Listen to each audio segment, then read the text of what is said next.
Cardiovascular disease is a very big deal. It affects millions of people worldwide, and my passion and my background is in heart rhythm disease. So this is when there's an electrical abnormality with the heart, or the technical term would be an arrhythmia. And there's a form of arrhythmia called atrial fibrillation that affects millions of people. And it's a terrifying disease because you can have it and not realize it. You can have it and tolerate it, as we would say in the medical community, and not feel any symptoms.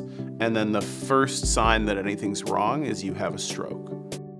The core focus of the Cardiac Systems Simulation Lab is to use computational tools, including physiological simulations, also machine learning and artificial intelligence, to better understand why people suffer from heart disease, what we can do about it, and how we can learn more about the field and move the healthcare technology forward.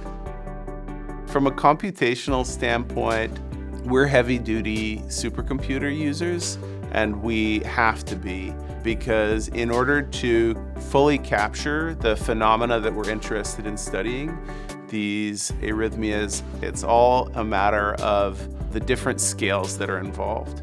We need to have populations of models to study, and we need to perturb those models in many, many different ways. And so if you take one simulation of one arrhythmic heartbeat that lasts a certain amount of time, and then you say, okay, I want to know what that looks like for 80 different people. And I want to look at 15, 20, 30, 40 different permutations of how that type of arrhythmic heartbeat could arise. Then you're starting to multiply fairly big numbers by other fairly big numbers. And if you tried to solve it in a conventional way without high-performance computing resources, it simply wouldn't be possible.